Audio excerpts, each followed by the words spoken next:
have had experiences, either positive or negative, that influence and color how they think about school. And so we want to invite that because we know that big transition's coming up. We want to talk about the elephant in the room.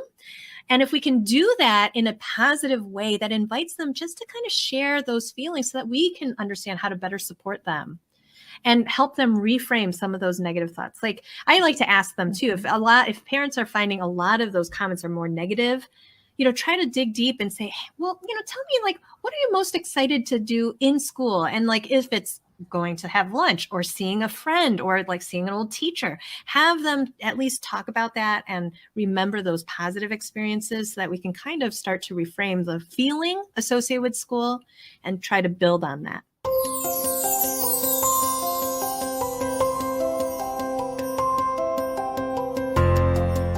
And I think as an administrator, definitely want to say this to families that kids change from year to year. And so as you're thinking about that re-entry into a new grade, that the grace to grow, change, mature, whether it's about behaviors or interests or friendships, that these things are things that morph and we can't hold on to it, not either for your own child or put that on other people's kids. Give room for them to change and grow from year to year.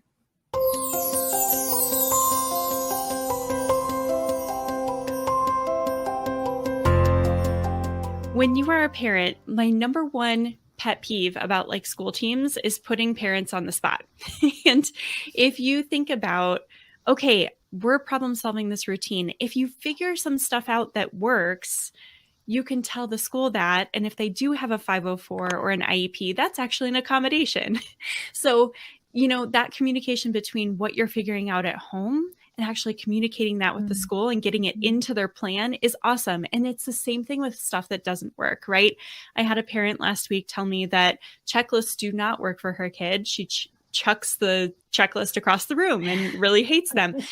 Those are all great things to tell the school so that they don't hand your kid a checklist, right? So it's all an experiment on what's going to work for your family and for your specific kid, but make sure that you're kind of stepping back and kind of reflecting on that routine to figure out what is working and what isn't working, and then share that with the rest of the people involved with your kid.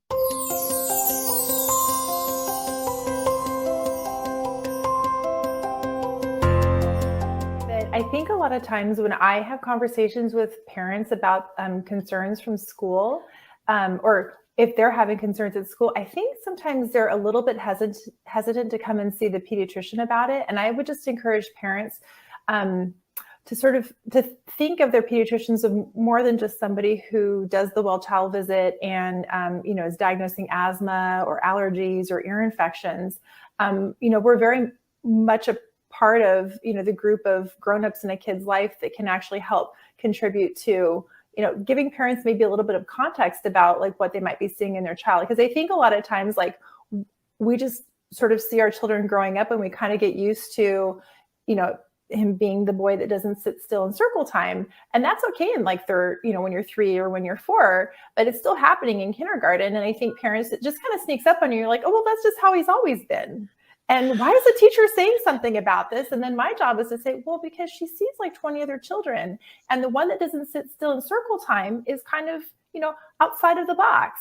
And so let me give you, a screening tool that you can take to your teacher. The school's just started, so give her about a month to really get to know your child. So there's a lot of things that pediatricians can do where we're not talking about medication or we're not diagnosing that ear infection, but we can kind of give parents some context so that when they come to school, they're already kind of a little bit educated about, what that process might look like.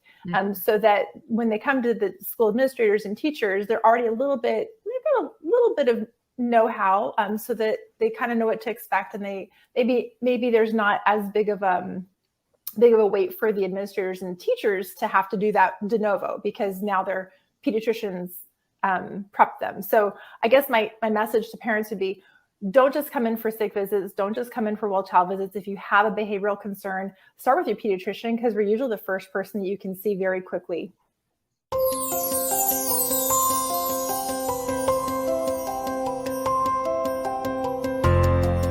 The other thing I think is this is a great opportunity to help your kid recognize that everybody learns differently. And so to ask them like, hey, when do you learn best? So if we're going to do your homework, do you want to do it right when you get home from school? Do you want to have a snack first and take a break? So then you're kind of like, hey, I know it's not maybe your favorite thing, but let's think about when it's going to be the best for you so that you can actually get the benefit of the homework.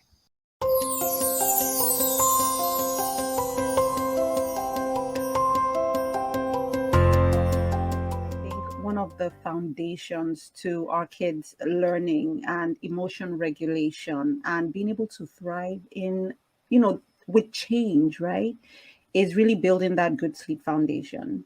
And look, like Dr. Palmer said, those are not things that we can just shift overnight, because over the course of the summer, schedules have shifted, it's bright out. And so really starting to move things back, but starting from a place of having a conversation with them. So it's not like, it's not jarring, and really helping them understand that, okay, we're going to start to move things back. And ideally, yes, I think 2 weeks is perfect as a point to start. So I'm right there right now. But even if you've already started school, it's not too late to really start to make those shifts.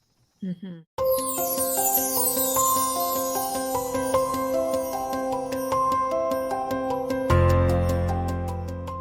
The mother having ADHD and then having a child who has ADHD, it's very important. And I tell even neurotypical parents, you put systems into place that will help them get out of the house on time, help them do their homework, get in and flow into the home, flow into being a kid.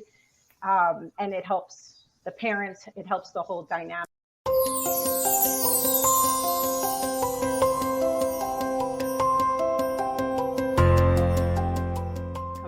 It's so important that children not only read every night, but are still read to. So even those upper elementary aged kids, they benefit from listening to, one of their grownups at home reading aloud from a chapter book with them, or taking turns, or, even if they're reading an interesting article from National Geographic to their child.